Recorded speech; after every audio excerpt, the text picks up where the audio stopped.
Hey, it's Ed. Before we get started, I have 4 brand new podcast supporters I want to thank. Wes Lambert, Gordon McCrae, Marguerite Acito, and Laura Turbe. All 4 of these folks signed up to support the podcast via Patreon. And if you want to learn more about that, you can go to mountainandprairie.com/support.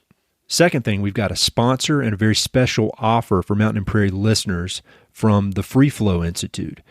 You probably remember the Free Flow Institute because I had its founder, Chandra Brown, on the podcast a while back. But in case you don't, the Free Flow Institute is a Montana-based education and media organization dedicated to rewilding the creative spirit, connecting people to places, and preserving wild spaces. Free Flow eliminates the barrier between artist and environment by bringing emerging and established leaders, storytellers, writers, and communicators into wild landscapes. On a Free Flow course, you can expect to gain perspective and identify new tools to help you flourish in your field. You can renew your artistic spirit, build community, and make time for your generative work. You can also take Free Flow courses for college credit and infuse your academic career with creative outdoor learning. The lineup of Free Flow instructors includes many past Mountain and Prairie guests, including Alexis Bonagovsky, Hal Herring, Bill DuBois, Brendan Leonard, and more. This summer, Free Flow offers 3 river-based writing workshops on 3 unique western rivers. Pulitzer Prize finalist Bill DuBois will teach a 5-day course on the Yampa, the last free-flowing tributary to the Colorado River system. Or join Semi-Rad's Brendan Leonard on Desolation Canyon of the Green River to discuss writing in a dynamic modern media landscape. And David James Duncan, acclaimed author of The River Why, will lead an inspiring 6-day workshop on Idaho's main salmon river. So here's the deal. The first 10 Mountain and Prairie listeners who register for a 2020 summer course will get $100 off of their tuition. Just mention the podcast when you sign up.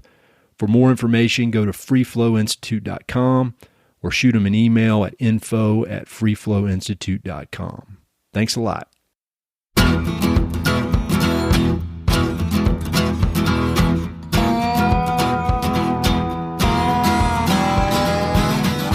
Hey, this is Ed Robertson, and this is the Mountain and Prairie Podcast, where I introduce you to some of the innovative individuals who are shaping the future of the American West.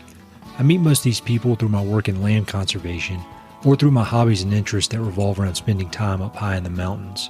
My guests include ranchers, writers, entrepreneurs, conservationists, athletes, artists, adventurers, pretty much anyone who's doing important work, has an interesting story, and loves the American West.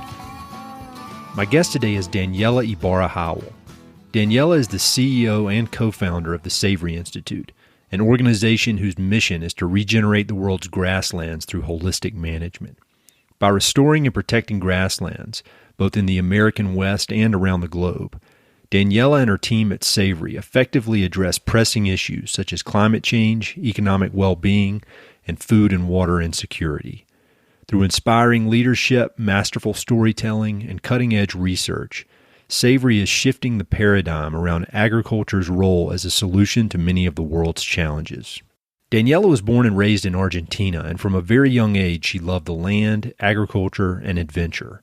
Her studies of agronomy led her to some of the far reaches of the globe, including New Zealand, where she met her now husband Jim Howell, and Jim's been on the podcast twice.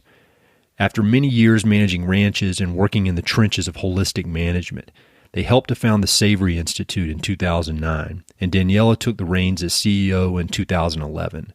Since then, the organization has grown and evolved, and Daniela has become one of the world's leading voices for holistic management.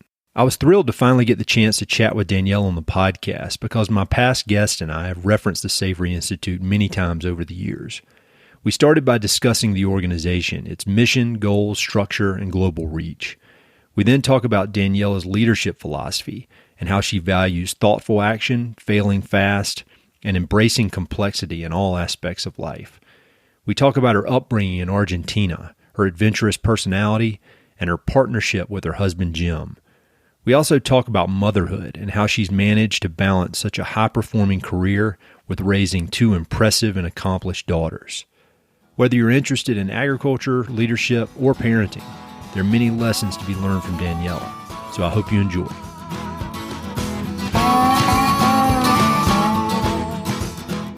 talk a bit about the Savory Institute? What is it? How did it come to be? Just kind of the overall story of the organization. So Savory Institute is a nonprofit organization based in Boulder, but very virtual. All of our employees, staff work from their homes elsewhere. We're small, and we're committed to staying small because we don't want to become an institution that needs to support itself, but we want to be an organization that is a component of a larger network, a node in a larger network that is creating true impact on the land. The mission of the organization is to regenerate the grasslands of the world through holistic management. That is our entry point. We know that now with regenerative agriculture taking the high visibility and all the conversations around regenerative agriculture, people tend to compare or make them equal, holistic management to regenerative agriculture, and they are very synergistic, but there's a difference. And so we want to make sure that we enter through the land and the healing of the land, but we go into the systemic change that needs to happen to allow for these to be long into the future, what we desire. We have a strategy of demonstration of what holistic management can do to the land and its abundance and its health and the people living on the land. We have a training strategy that is through hubs, what we call hubs around the world, which are partners, could be organizations, farmers, individuals that want to be the solutionaries in their own region.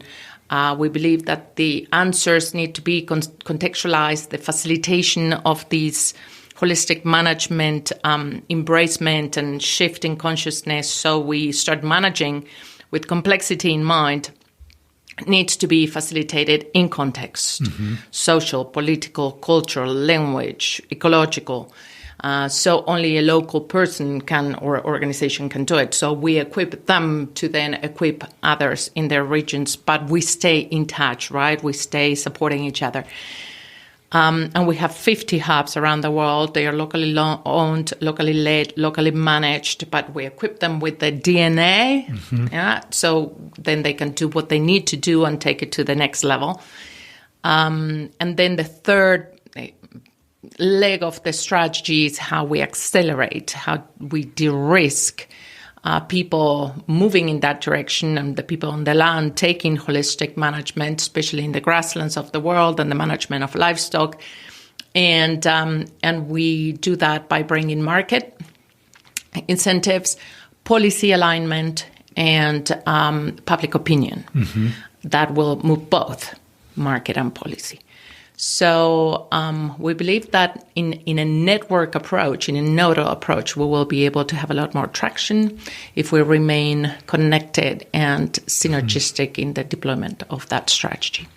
So correct me if I'm wrong here, but Savory Institute officially was founded in 2009. Yes. So that's not a long time to have built up such a extensive global network. I mean, when you were a co-founder, and when you decided to start it, I mean, did you have the vision where you are today, 2020? Did you have that in mind? Or has it kind of grown organically and gone places you never would have thought? I mean, if somebody could take you from 2009, would you be surprised at where you are now? No, I wouldn't be surprised. But we built Savory on the work of thousands of people before us, including the founder, Alan Savory. So Alan has been teaching and developing and evolving holistic management, Alan Savory and his wife, Jody Butterfield, for 60 years now. And then they founded a nonprofit organization that is currently Holistic Management International. Yeah. In 2009, the leadership at that time and Alan Savory and some of us, just the vision started to diverge in terms of what we needed to be doing. And so rather than fight the system, we said, let's create our future. And let's do it in a way that is entrepreneurial, that is fun, that it realizes, oh, we think this can be. And so with a different design and a different energy, we set out to do this and continuing to evolve it. Now, at that time, we knew we had learned from their journey, and Jim and I have been in holistic management for too long. I mean, we're too old now, but 30 years or something like that, 25 at least. Jim introduced me to the work of Alan in was it 1990? Wow. So when we met in New Zealand, and I was searching for those answers since I was in Argentina, working in Patagonia and in New Zealand, doing my master's where I met Jim. And so these books sort of opened up all these potential, and we just went with it. And since then, we've been working very closely with Alan. And then took it into our own business, our own ranch management for 17 years. We had an educational ranch business that took us throughout the world to holistic management practitioners, so we got to learn from them.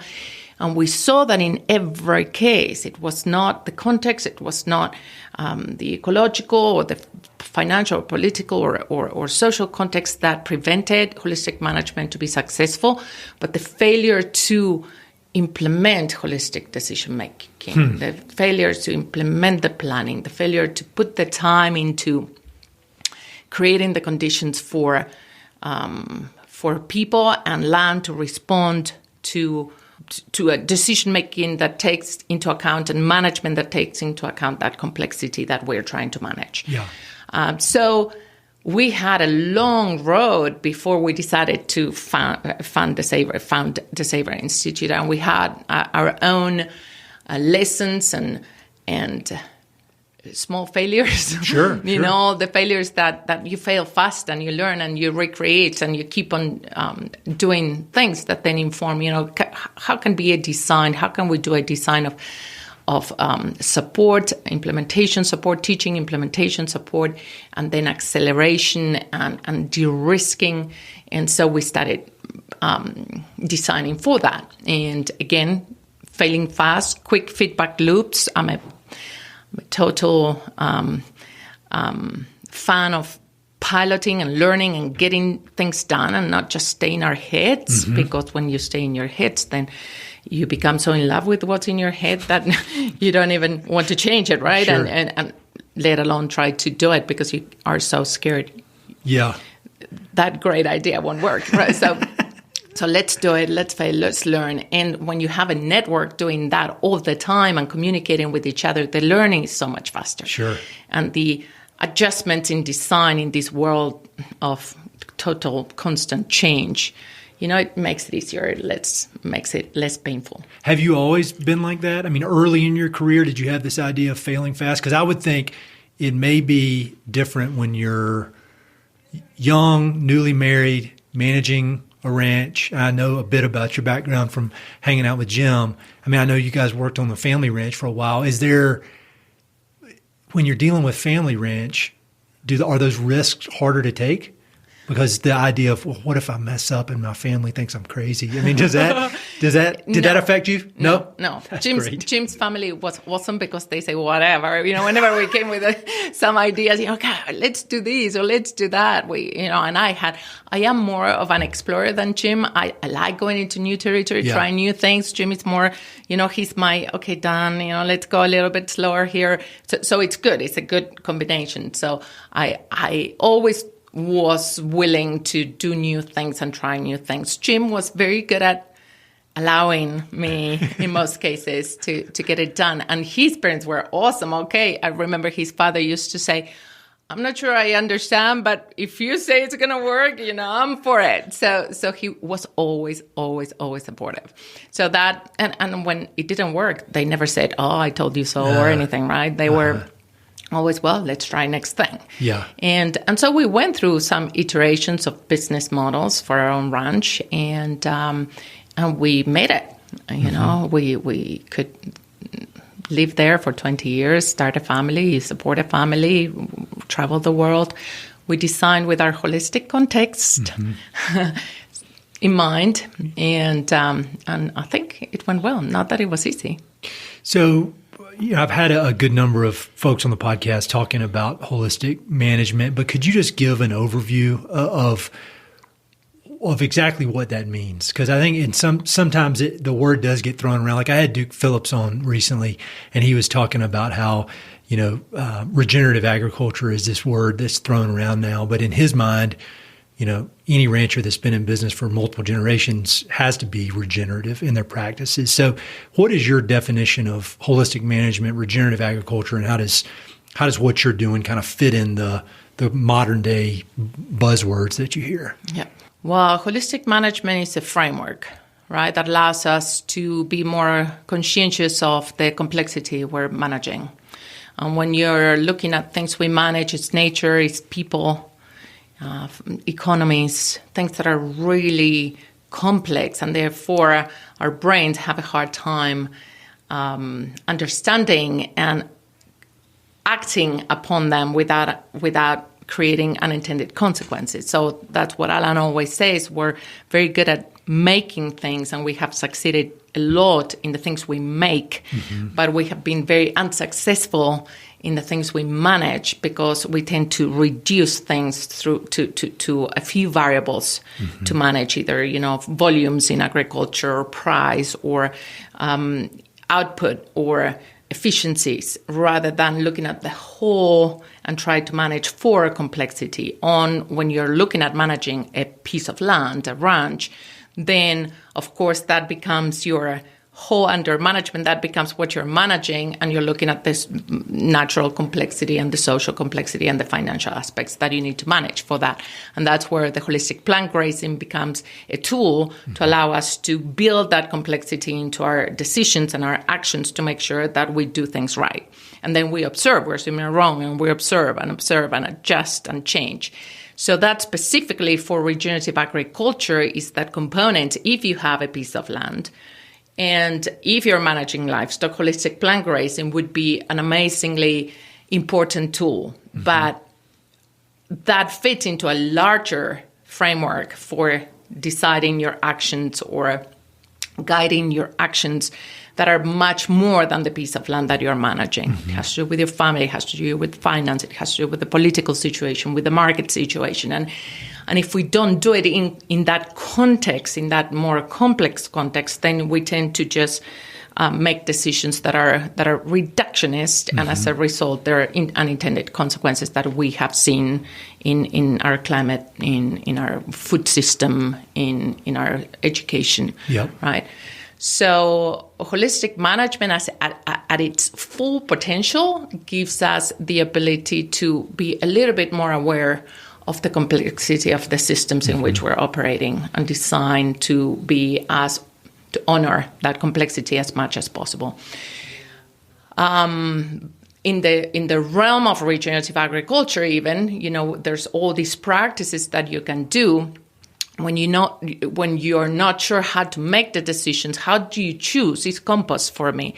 Is livestock for me? Is cover crops for me? Those decisions on how to even choose the practice that makes sense for the context in which you're operating. So it's not a formula, it's not a recipe. That's where the framework helps you guide into what do I do, how do I do it, and why am I doing it? And it's in context, it's in harmony with what you want your life to be. So it's very, very value-based. So it has been misunderstood at times, but I think those who can enter through the land and livestock door, that's where they knock usually from. But then quickly they realize that the value also is in the finance, how we look at finance, our own financial situation, how we plan for profit, how we look at where do we put our scarce resources. And then it goes into the social aspect, how we manage our own business, our organization, the people in it. So it is just an entry point to a larger opportunity. This is kind of a high level question, but I worked with Jim on some of his ranches through grasslands up in Montana, and I got to dig into the financial aspects of it, and you get, these unbelievable spreadsheets that showed when the ranch was acquired until present day, how much everything had improved, everything from the biodiversity to straight up finances, how much more money these things are making. And when you're able to see these numbers right in front of you and everything from the feel good aspect to the actual dollars and cents, it seems that there's no question that it's a better way of doing business.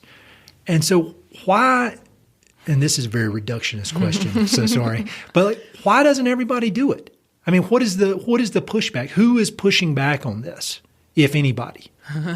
Big companies, big corporations that want to sell pesticides? No. Well, maybe some of them, but even some of the big companies are starting to look at, okay, businesses usually won't work for us for too much longer because the world is awakening to the issues of climate change and soil destruction and all the things that we need to start building back up. So they are coming to see, okay, what can we learn and what is good business? What is the next good business? And so, I think it's human nature that we tend to make decisions to meet a need, as Alan says, or to meet a desire, and we forget there's a larger context that we can be making decisions for. So someone that, wants to produce more and it's sold by someone with a big marketing machine that by using this or that or the other one, they can produce more and that there's a market that is ready to buy from there, you just go and start doing that, right? And now to get out of something that you've been doing and you've been learning how to do for so long entails a risk. It's almost like, our own health. We know that we should be exercising more and we should be eating differently. And there's plenty of evidence there. And you see other people that have done it and are all buffed and you say, I want to be like that, but still I don't get up in the morning and do my run or whatever. So there's a habit component to it. And I think at the end of the day, historically for us, people have come to holistic management when they were in deep pain. They were in big financial distress, or they were losing the ranch, or their kids were leaving because the ranch couldn't support them. And they had to figure something differently. So they came to us. There's now the ones that are coming because they're curious about it, because the times call for it. Right now we're realizing agriculture needs to be regenerative. It's tied to climate. It's tied to health issues. So people are more accepting of these. And I would say these started being obvious to people, or more obvious to people around 2015. So it's not too much, 5 years. Was there a specific event that caused that? I think the Paris Agreement and the 4 per thousand in France. And I don't know, I think it was just the culmination of many, many people beginning to see that. Not that before there was not but that awareness, but that it was more in small notes. And suddenly it became more like this global consciousness, awareness. And people are saying, okay, we need to do regenerative agriculture. And businesses, okay, we need to sequester carbon. We don't know how to change our system, how to lower emissions too much, apart from changing our bulbs or whatever, or turning to electric. So, there's a whole new opportunity here in the way we source our raw materials that can help as well via the carbon sequestrating potential of soil. So through their sourcing practices, now they can claim a positive impact on climate. And that is appealing from a business point of view. Now, consumers are looking more probably from the point of view of their health, or how can I be part of this new thing? And so that's where it's very important to have the right information in their hands. But I think there's more curiosity, and there's a lot of young people now that are not happy with what we've done so far, and they are not happy with the work we work and how the consumer is approach to our satisfaction, in our lives. And they are looking at other models, and they are wanting to come back to the land. They want to farm. A lot of young women want to get back to the land and farm, and they want to do it differently. They want to learn new ways. And so they are pushing a little bit more the acceptance of these new ways of doing things on the land. But I think eventually at the end of the day, and this goes back to the holistic context in holistic management, when we have experienced or have been in front of what, as Charles Einstein put it, that more beautiful world we know is possible if we commit to that, or if we have experienced that belief is what will take us off the status quo, and it requires a larger level of energy to just get out of that rut in which you are, right? Take the risk, and maybe hopefully with the support of policy and market and other incentives. Because even if you don't have those incentives, we know, the ones that have managed holistically, we know it's better, like you were saying. We know it's more profitable. We know we're more resilient. We know we can do better and be more productive, and our animals be healthier. And so why not do it? But there's this inertia that we have to, get over it. And sometimes those incentives help us get out of that rut and get on doing, or curiosity, or financial pain. So there's different drivers. I think the ultimate driver will be that collective vision of what this beautiful world can be, and our relationship to each other and to it, and all living things. And when that becomes such a strong driver for all of us as humanity, not the fear of going extinct, but, a positive driver of what can be, I think it will be an easy shift. But you're right. One of the things that's always stuck out to me about Savory is you're extremely great storytellers. And I feel like this part. Really? Yeah, definitely. Like your website, I think your website is so good looking. All the videos you do are great.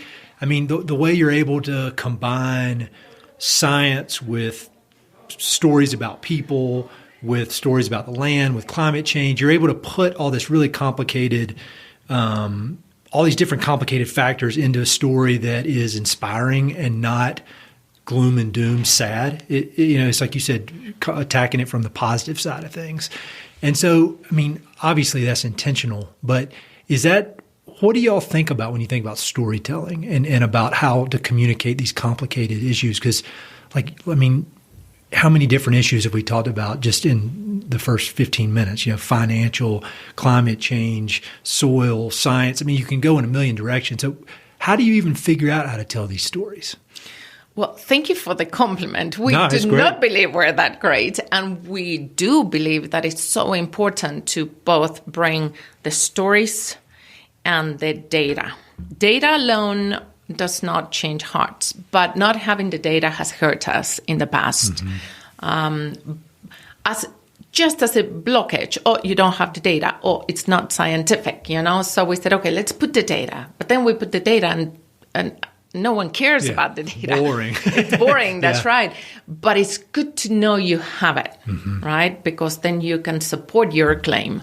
You can show to those that are more data inclined that there's something, true behind that. But even the way we collect the data is a whole new, way we're doing it, in which we're looking at what really happens rather than try to mimic in a small experiment what was happening, which was the science from the past that got in the way of adoption of holistic management, or some scientists not being very happy about it. But that is changing. And so now all these canvases around the world, the ranches and the businesses and the communities that are practicing holistic management are opening their doors to scientists. And scientists are going and observing what is happening socially and ecologically and financially. So it's starting. I hope we can do more of that, like Grasslands has been following those metrics as well. But what is happening, and then compared to the guy next door or the average in the region. And that type of data is starting to come up and come out. And researchers are super excited about working in that way, which is observing nature rather than fixing all variables and moving one to see what happens, because that's not real, right? The beauty of holistic management is that you're actually managing all those variables that are moving, and you're adjusting and replanning based on the movement of all those variables. So now having science that is more practical and relevant and real is helping us move that.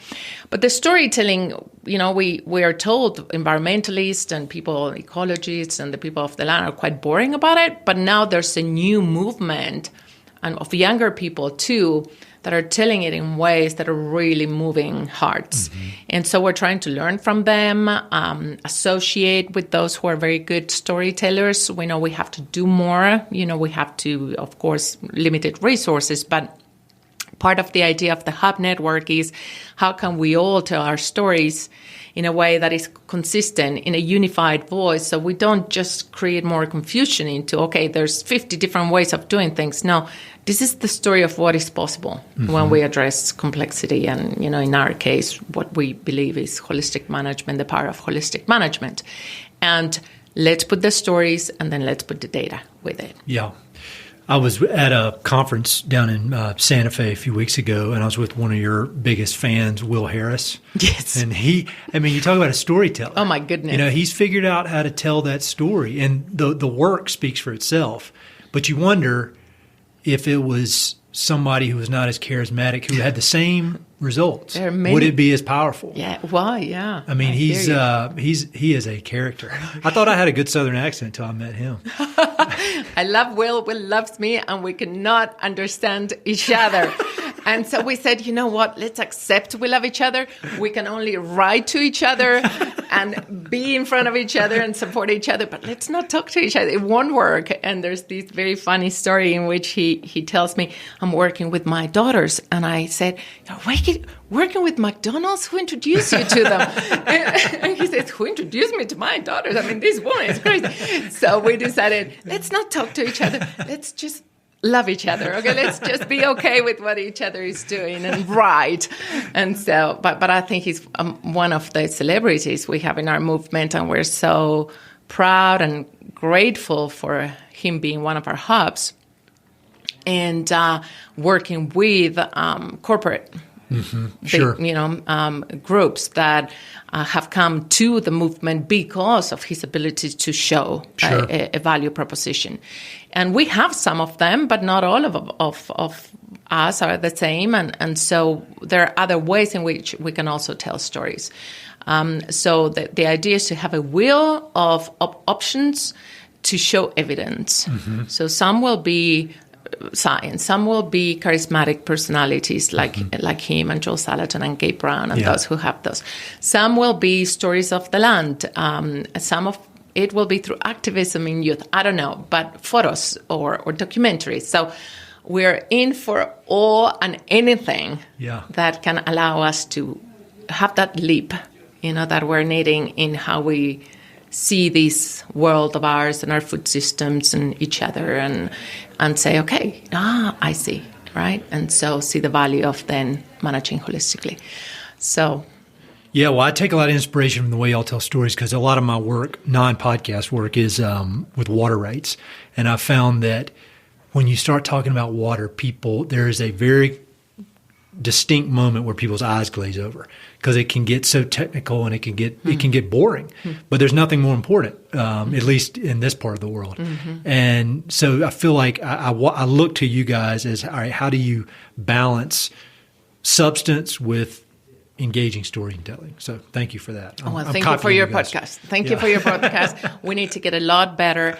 We love social media as a way to reach the younger generations. How can we be more powerful on social media, more real on social media? Not the social media to show, the best versions of ourselves, but the social media to really inspire and get real and get grounded. And there's a lot of groups in the regenerative movement that are doing that. And we're grateful for them. And we're doing our bit, but we need to get a lot better all the time. But thank you for the compliment. Yes. If we stop trying to get better, that's a problem. That's a problem.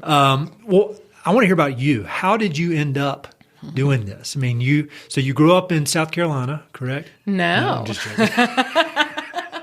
You got it all wrong, eh? You believe that. You believe that. I must have a good poker face. Yeah. So, all right, talk about where you grew up and then what was your first interest in ag? How did you end up being so focused on agriculture?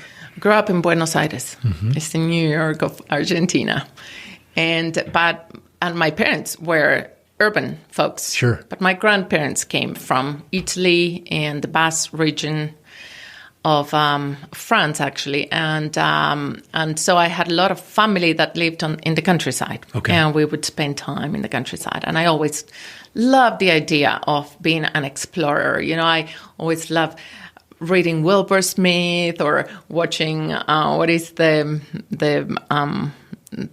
Indiana Jones, type of thing, and Safari at that time. I loved the Big Valley, and remember at that time when I grew up, it was a long time ago, and it was Argentina.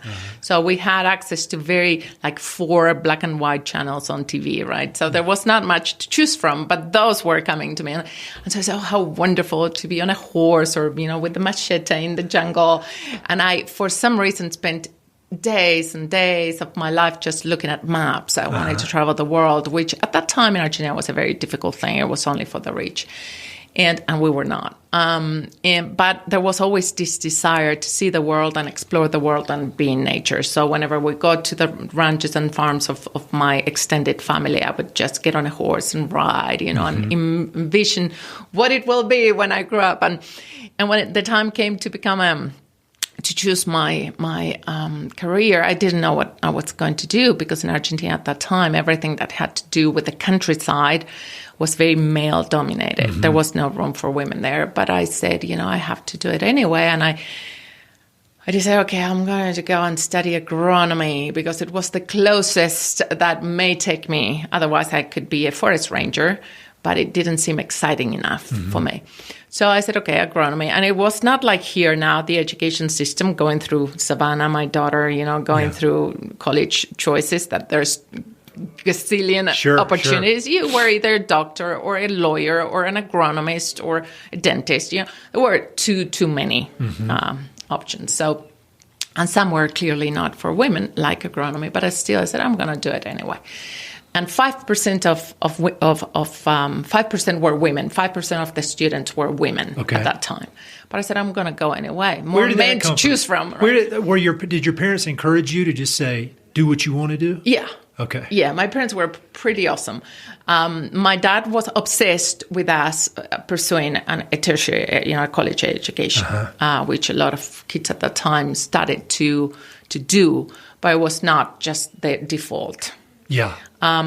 So doesn't matter what, but you have to study. You have to go to college. And it was okay. It was always, the expectation that we would go. And when I chose agronomy, they said, are you sure you don't want to be a doctor, a hand doctor?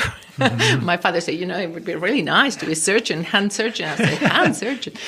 I wanted to be a lawyer. My father put me in touch with lawyers that he knew and realized that I was not going to be Petrocelli in Argentina, right? Sure. I was my view was informed by those things that came from the world out there, mainly the United States. Yeah.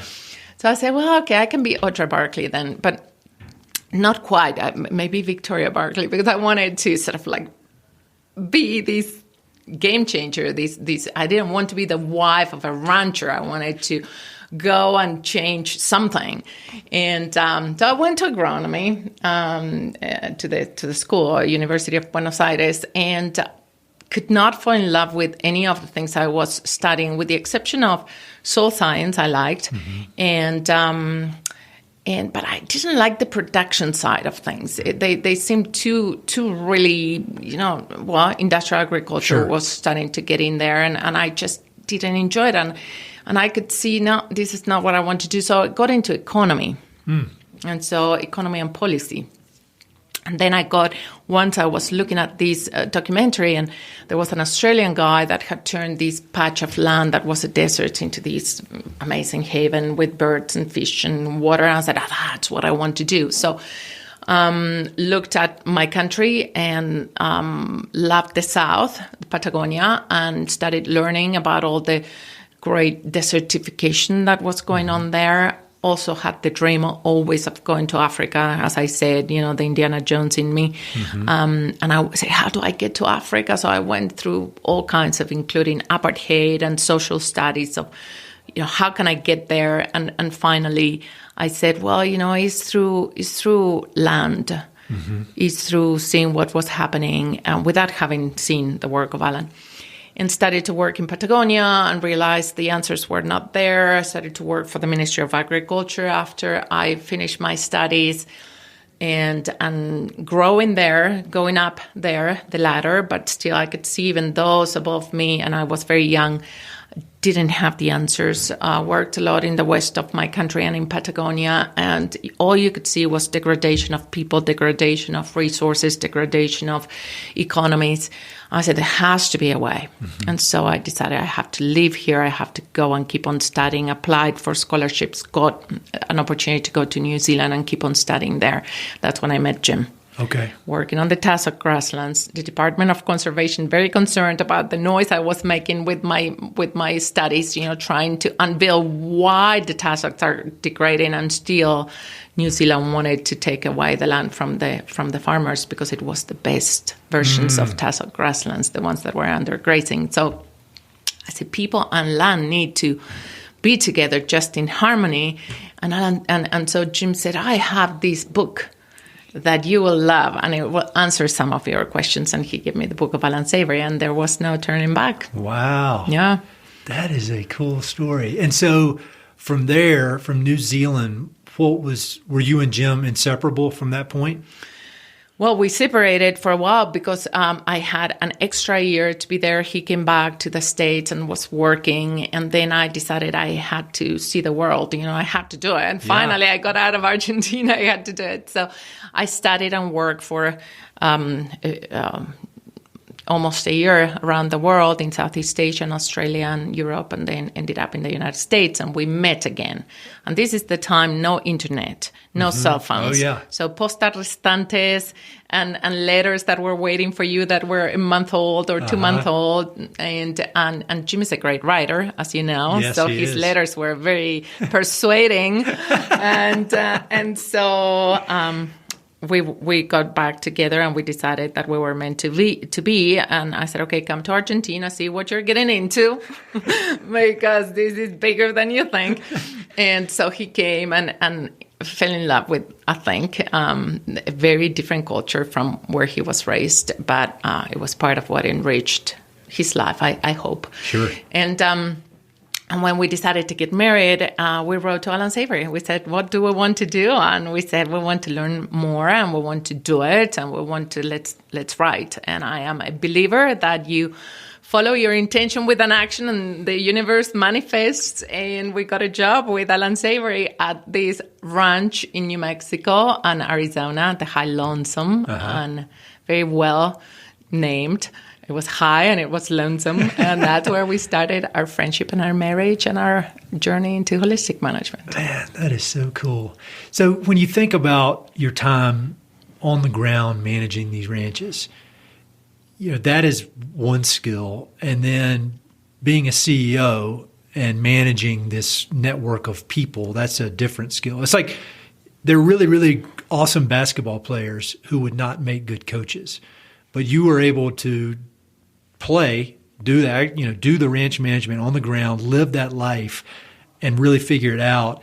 And then you're able to translate that into leading people. And then it's not high lonesome, every day. Your work now. I mean, you're dealing with people all day. So, I mean, what did you get from that time on the ranch? Obviously, I mean, an understanding of grazing and ranching, but what lessons did you take from that time that you apply now as a leader of people? I think I'm more a people person than a rancher. I am a land person of the land, but I like the land just to be in, not to work it. Mm-hmm. And that was my realization when I was studying. That's why I didn't like the production side. There's something about being in nature and being in a place that is thriving that fills my soul. So I want it to happen. Mm-hmm. And unless you're in the rainforest, when you're in the grasslands of the world, management is so important. So what drives me more is not the actual doing it, even though I've done it for so many years, but that's Jim. Jim is the one that loves getting on a horse, moving the cows, and all those things. I love getting on a horse and watching him do the work. But I was always more interested in how do we create the conditions for people to want to do these, for people on the land to want to do these. And so the people side of it was always more interesting to me. Okay. I'm a social person. I love people. And how can we inspire people? And I've been inspired by so many, including Alan. How do we inspire people into doing this work better, into managing land? And then I learned, holistic management is more than that. But how do we inspire people to take care of each other and the environment, our supporting environment, spiritual, physical? And how do we do that? To me, that was the biggest puzzle. So, and having been a person on the land, isolated, with Jim, trying to do our things, trying to place our products in the marketplace, and seeing the systems in which we're operating did not at least allow us to be who we needed to be, because we got into this other system of the marketplace and everything fell apart. And this was very clear to us, especially when we moved into a more niche market with our fiber products. We had for 6-7 years a multi-species herd of fiber animals, and I wanted to create something beautiful that was tangible, the result of all the work that went day in and day out on the ranch, and not just, bring animals in and out and just seeing the very small incremental changes on the land, but not seeing the beauty of something else. So we got into the textile business, but then the moment that we entered the system of the market that uses those textiles, the system didn't fit the product that we were creating. So you had a beautiful organic hand-woven piece of textile that had to be treated with fire retardant stuff, to make a piece of furniture, or if you wanted to do it right and pay your artists and your artisans well for their time and their gift and their craft, then you end up with a product that can never compete with the Walmart, fabric that you don't know the environmental and ecological impacts, but it's soft and beautiful anyway, right? So you realize that it's about understanding, it's about consciousness, it's about information, it's about education, it's about decision making. How do we make it? And we cannot make decisions if we don't understand what the impact of those decisions are. So my first version, or my first, I would say, realization of what is today the Land Market Project program that we deploy through the Savory Hub network happened in 2004, when we were having our land market experiment, and we failed at sustaining it financially into the future, because the system in which we were operating, it did work for the farm and us, and we could have sold those pieces to individuals, but we couldn't scale it. Sure. We couldn't take it to where it needed to be. We had Yves Saint Laurent and Kelly Hoppen and Packard and Gorsuch. I mean, big names interested in our products, but then the question was, how can we make them cheaper? How can we make them with fibers that don't pill, instead of this cashmere or these alpacas, but that defeats the whole purpose, right?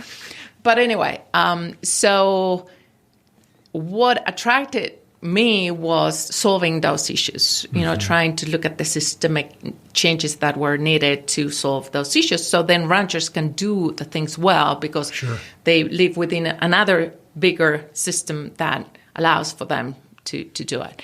So, but that's a long answer to your question. But when we started looking at how do we pass the DNA of holistic management through the Global Hub Network, how we allow for entrepreneurial and the potential of people to take it to the next level without really damaging that DNA that we know, evolving it very intentionally. What we know has worked for 60 years, but how do we evolve it very intentionally? How can we all be custodians of this body of knowledge without stifling its is the word I'm looking for, its evolution? We started looking at how can human organizations learn from nature and look at what the process of ecosystem health are. I will look at ecosystem health through the water cycle and the mineral cycle and energy flow and community dynamics. How can that sort of mirror what happens in people and in organizations and in human systems and allow for that to also work in sync? For that governance of the network not to become the bottleneck to the scale up of our work.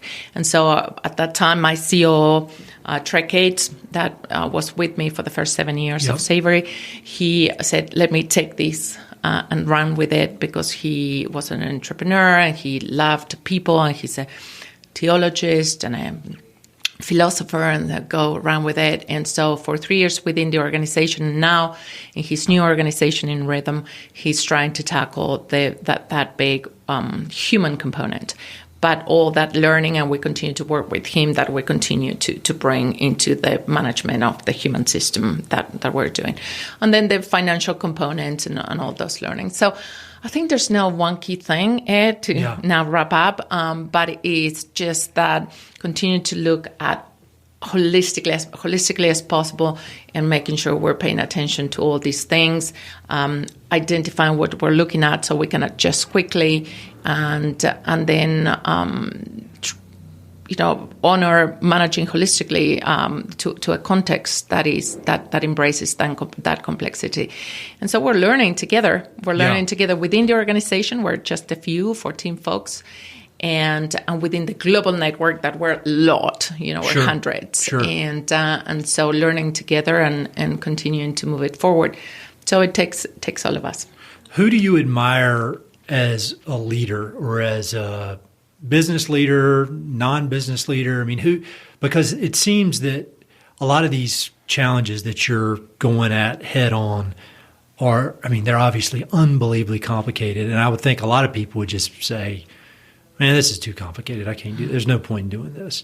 But I've, talking with you, and then you remind me of a guy named Alden Schindler, who's been on the podcast, and he runs a lot of the sustainability initiatives at Aspen Skiing Company, and he's a real climate change advocate, and he loves that the problems are huge and complex. And so, where did you, it seems like some of it's just in your personality, but are there any business leaders you admire that you try to base your work on?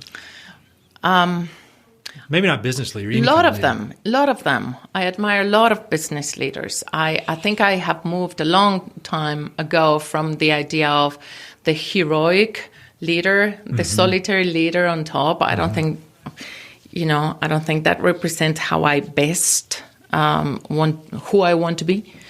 I like leaders that are people. From a Gandhi to a Barack Obama to an Oprah Winfrey that I saw. So mobilizers, right? So, of course, to be a business leader, you need to look at businesses and you have to grow that. But I'm a believer. I think I'm a really good team builder. I'm really good at mind mapping gaps and mind mapping opportunities. I tend to see what needs to happen before it becomes too evident. And I am good at finding the people that can help me get there. So I've never been too concerned about bringing on board people that are a lot smarter and better than I am. And for some reason, I think I have had the ability to persuade them enough that this is, so I wouldn't have to pay the high price, the high tickets that they should be charging. But there's so much of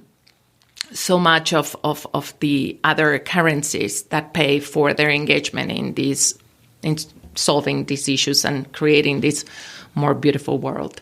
So I think I am in love with action leadership, not intellectual, not head leadership. I like people that are leaders that jump in and do it, right? And learn from that. And then those who are good at building amazing teams and recognize that they are just one in the team. So I have an amazing team. And so I think it's all of us and all the global network that are really leading together, right? And I have that, if my gift is that one of saying, okay, what could be next? And acting upon that and bringing the right people to help me activate that and actionize that, if that is a word. And then quickly fail, as we were saying, if we need to, and moving to there. Be humble enough to say, well, I messed up and let's try another way of doing it. So, humble leaders and people leaders are my kind of leaders. How do you balance the action? Because I have this problem, and this whole podcast is very selfish, so I can learn and like get all the answers to my problems.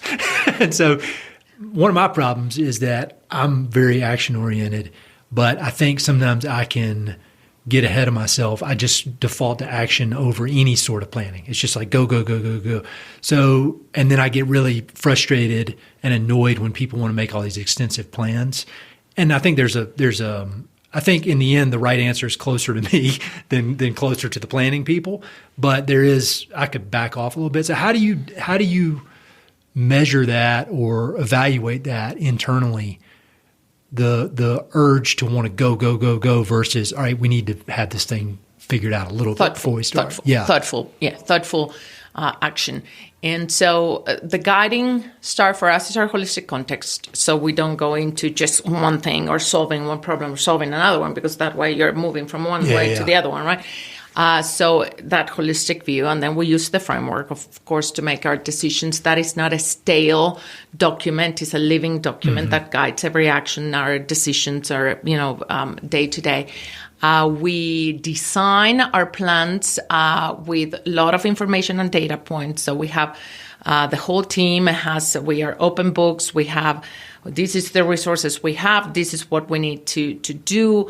This is what the network is telling us. We're in constant communication. One of those processes, human processes that are super needed to create strategies that work and that are agile, is that constant and agile feedback loop into what you're doing. So you can adjust rather than have to wait and then really have a big disturbance and have to replan, right? It's almost like that grazing and that disturbance that you do with grazing an animal impact and then let recover rather than let it stay and rest and over rest and then has a fire come through, right? Because that more traumatic disturbance. So we even build disturbances into our own strategies, like planned disturbances in which we ask ourselves, are we doing, what if we were doing something else? And we bring people from the network. So then we all decide on something, we all negotiate it, we'll think together about it, and then we look at what is that we love doing and are good at doing, and we sort of own components of that, and those are the focus areas of our strategy. And then we go ahead and execute on a weekly basis. We look at our dashboards and look at, do we think we're going in the right direction? Do we have to start moving? And I think there is tons of planning. There is tons of strategic thinking and design, and each one of us in different layers and sort of viewpoints. Sure. But at the end of the day, we go and do it. And we measure and we observe and we adjust, just like what you would do on the land. You plan 3-day grazing, but if day 2 you run out of grass, you need to move. Sure. And a lot of the failure in businesses and in ranches is that you say, I have a 3-day plan, so I'm going to stay there 3 days. And you push your animals, you push the land, and you didn't adjust fast enough. Yep. So the same for our own business, our own people, and what we're trying to do. So I believe the importance of planning. Planning is awesome. It has to happen. It has to be thoughtful. It has to be informed. But then it's the action pieces. It's getting to do it, observing, identifying indicators, early warning indicators that we might be deviating from where we wanted to go, and adjusting quickly, and be humble enough and not stubborn when we believe, hey, no, this carries water. Let's keep trying. You know, let's maybe try differently. And then very open, almost like, a capped soil that the rain comes, but it cannot infiltrate and cannot create life. Make sure our own hits and our own paradigms that we don't get capped to the point that we don't learn anymore. So we're a learning organization. I'm very proud of being that, a learning network, I would say. So planning, but action and quick learning and quick adjustment. I think that's a great framework for every aspect of life. I need to work on that versus just jump in. So on top of all this stuff we've been talking about, you, as I was telling you, you have won at the game of being a mother because you've got two unbelievably impressive young ladies. Thanks. And I was telling you that, I knew all about them. I'd seen videos of your youngest doing gymnastics. Like, I knew they were all-stars, but I hadn't met them until you guys were nice enough to come to the live podcast in Bozeman. And I met them, and on top of their amazing resumes, they are just delightful, respectful, confident young women. And I've got two girls, and so you need to tell me how you did that. You love them dearly. I can do that. Yes, I you can do that. How did you, thinking about balancing all of this, that your career, just a very high-performing career, with the demands of being a mother, and you and Jim are both traveling around the world constantly. What is there, if there is a kind of a philosophy around motherhood and being a working leader, what is it? Is there one? I see them as one. Being a wife, being a mother, being a daughter, being a sister, being a friend, being, a leader or a team member or a, writer or whatever, a rancher. It's who you are, right? And so you have to design your days and your life on that holistic context that drives our home, and in which we want a happy family. We want a family that spends time together. We want a family that is educated, that is loving, that is supportive, that shares.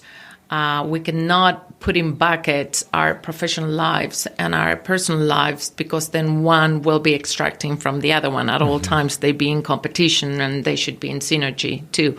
If I'm a good mom, if I get to see my girls, if I get to share with them their most important, moments, probably I will be a better professional doing the work I need to do, because my head will be in a place of fulfillment and flow and satisfaction. So I can do that same, the time we spend on our physical health or in our, every choice we make. I tend to be more of a manager of my kids. Okay, I'm a problem, so I love to solve problems, and so I will tell you what to do. Okay, no, I can fix it for you. Yeah, what you have to do is this, and that. And I had to learn how not to do that, but to create the conditions for them to make their own choices. And even though I am just now getting a little bit better at that, trying to allow them the freedom that the same that I'm trying to allow the network or my teammates, the freedom to be who they need to be, making the best choices available to them in context with how they want their own lives to be. Sure. And so early on, I wanted to be the perfect mom, so I read every book under the sun. I had 2 very long deliveries with no drugs or anything, because I was not going to have drugs. Oh my God, you're tough. And they came out, and there was a book that was very influential in how I raised my kids that is called The Continuum Concept, and talks about how kids in areas in which the Western civilization it's in the Amazon, that the Jeguana Indians that had not seen Western civilization, how they raised their kids, and so learned about the influence of industrial and Western civilization and reductionist thinking, how it also made its way to the way we raise our kids, Mm-hmm. we have our kids, we interact with them and all that. So just being a little bit more intentional about that as well. I made all kinds of mistakes. They tell me all the time what a pain in the butt and, and this and that. So it's not by no means a recipe, but just we love them deeply, and we are committed to being with them at all times. Either Jim or I are always at home. We tried to have a larger community. They came with us. They traveled with us when we had the tour business, so they got to see the world and they got to see other people and be comfortable in other people's arms when they were little. We never stopped doing something because of them. They just, jump in our little pouches and we would go and do those things. We tried to design our lives not for them, but with them in our lives, right? So the menu never changed. Yeah. Right? Yeah. If they could chew, they would chew whatever we were chewing and putting on the table and that type of thing. So, and then I think on Jim's parents' side, on Jim's, being coaches and football coaches, there's a lot of that went through Jim's form of parenting as well that created the discipline. Mm-hmm. Me as an Italian, I'm a little bit more flexible on those things, but still, I'm more for the passion, follow your passion, and he's more be disciplined. And between the two, I think there was a mix that sort of worked because they are amazing and we love them dearly. They are very different from each other, but yeah, I don't know. Well, you've done a great job. Thank you. I admire it. Anybody that has two daughters now, I'm always very focused on, all right, is that how I want my daughters to be? And how, I wonder how they did that. And like we were saying before we started recording, I used to think I was really busy and I had all this important stuff on my mind, but I did not until they arrived. It's great. Well, thinking about books, obviously I talk a lot about books on this podcast. And when you think about agriculture and regenerative agriculture, are there any specific books you would recommend that people could pick up to learn a lot about the subject, things that have been either important to you early on or maybe that you've recently read? Just any good recommendations? Jim told me you were going to ask this question. Well, the first and foremost, Holistic Management. Yes. By Alan Savory with Jody Butterfield. I think it's life-changing when you really understand what holistic management is. Uh-huh. It's really awesome. I don't think we can address ranching or regenerative agriculture unless we shift the way we see ourselves part of the whole, mm-hmm. and our relationship to and how we perceive an animal or land or a plant as this thing out there that we can manage to certain end versus being part of our sustenance, physical and spiritual, as I said before. So again, I'm going to mention Charles Eisenstein. Mm-hmm. I hope I'm pronouncing your name right. Charles Eisenstein. He has several books. The More Beautiful World Our Hearts Know Is Possible is one favorite mm-hmm. one. Okay.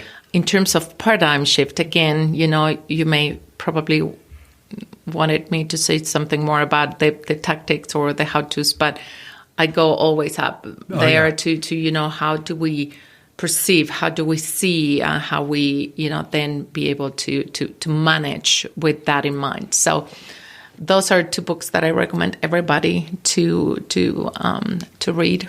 That's great. I'll put links to those. And I need to. I've obviously skimmed through Alan's book, but I've not completely focused in on it. And you got to mention Jim's book. Jim's book, of course, is one of my very favorite ones. I should reread it. For the Love of Land by Jim Howell. And it's global, all the case studies, global case studies of grazing in nature's image. I think he called this the subtitle. And that was informed by all the travel we did with mm-hmm. our educational ranch tours, plus other consulting, long-term consulting opportunities Jim had, plus our own ranch. And so through many years of going back to the same places and seeing some like Johann Sitzman and some of like Duke Phillips or people in Australia that are amazing, and a lot of the greatest holistic managers are in Australia. And so like even folks like that are not known as much, but Colin Seas or Gabe Brown that are now more known in the regenerative ag space, learn from them and their writings. But yeah, that's a good compilation of books. I'm pushing Jim to write the next series because there's enough learning in the past now 13 years or so since he wrote that one that would warrant another book. So we'll see. He wrote that one during a failed project we had in Chile, and he had to come back home. It was the middle of the winter. We had closed the business for the following 2 years. We were going to be living in Chile, putting together a big project of ranches there, and the financial crisis hit here in the United States, and the hedge fund pooled. And so it was December, and I said, you know what, I'm staying in Argentina. My family's there. Yeah. My kids, Mia was not even one. Oh, wow. And I said, I'm going to stay for the winter, go back home, get the business reactivated again. And he said, okay. So he had the perfect situation, the cabin under snow, nothing to do, no kids, no wife to pay attention to. And that's when he put together the first book. So I didn't realize that. Yes. That's a great story. He had like more than 2 months to compile his writings, his articles that he had written for In Practice for holistic management, plus write more, plus put it all together and finally publish it. And I think sometimes we need those periods of total rest and recovery, right, to do some creative and important work. So writing a book, that's my dream, but I can't think of anything more difficult. I mean, I feel like writing a book would be the hardest possible thing I could do. Running the Hard Rock 100 would be the second hardest thing I could do. I mean, it's similar to the training required, but it is a goal. So Jim, it has inspired me on that front. There's the whole new, and I was talking to you about this, a whole new idea that knowledge brokers are so important in the education of the next generations. And those are the ones that are looking for the gold nuggets of expertise and information out there, so we don't have to go through 6 years of swallowing books that mean nothing and are not relevant anymore. But is really the information and the education that we need to go and do what we need to do in the time frame we need to do it. That is becoming shorter and shorter with big crises that are facing humans are facing.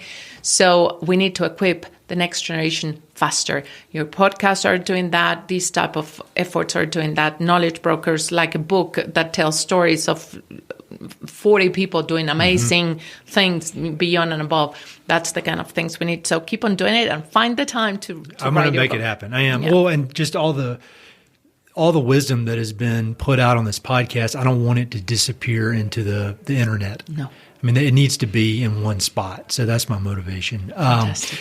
All right. So last big question. When you think about all your experiences, and obviously this podcast is loosely about the American West, people who work in the American West, and they love the American West for lots of different reasons: agriculture, conservation, athletics, art. Do you have any parting words of wisdom, or maybe even something you would ask of the people that listen to this podcast? Any kind of parting words for the people listening? Oh, I would say, come closer, right? Get closer. And I'm talking not only to the people on the land, but the people out there trying to do something to be part of the solution to the climate crisis, to the food crisis, to the educational crisis, to the health crisis, blah, blah, blah. Get closer. Don't just visit a ranch. Understand deeply your choice of food. Don't fight so quickly. Brené Brown said it's hard to hate up close. That's great. Get closer to the scientists. Scientists get closer to the work we're doing. Journalists get closer. Don't just go and tell a story that is not deep enough. Do what you're doing, right? So the closer we get, the more we can become interbeing. Charles Einstein talk about interbeing versus being separated. I think that's what we need, and be informed. Inform yourself, and make choices that are in context with how you want that beautiful world to manifest in your life. And for that, maybe get more familiar with what it means to manage holistically. I think it will be an important and life-changing step. Well, thank you so much. This was great. We need to do like a part 3, 4, 5, because I feel like we could keep talking for hours. But thank you so much. Thank you, Ed, very much. Hey, it's Ed again. Thanks so much for listening to the podcast, and thanks for listening to that particular episode. I hope you enjoyed it. Before you go, I've got 3 quick things. Number 1, if you like the podcast, please do me a huge favor. Either pass it along to a friend who may be interested, share it on your social media, or go to iTunes and give it a 5-star review. All those things would mean a lot to me, and they would really help to spread the word about the podcast. Number 2, if you've listened to many of these episodes, you know that I love reading and I love talking about books. Every other month, I send out a quick email with a few books that I've recently read and highly recommend. The subjects are varied, but they're pretty much all nonfiction with an emphasis on history, biographies, adventure narratives, and topics related to the American West. There are no sales pitches for ranches, no spam, no other kind of nonsense, just books. So if you'd like to sign up for the list, head to Mountain and Prairie/reading, or just go to Mountain and Prairie and there's a massive tab at the top that says book recommendations. Click on it. There are a ton of good books that I've read. Some of the old email lists are on there. You can go crazy. There are a lot of books. And finally, if you know anyone I should interview for the podcast, please don't hesitate to reach out and let me know. All my contact info is at mountainandprairie.com, and I'm on all the social media stuff, Facebook, Twitter, Instagram, blah, blah, blah. So feel free to reach out. I'd love to have some recommendations and suggestions of interesting people I should meet. All right, that's it. Thanks for listening. Talk to you soon.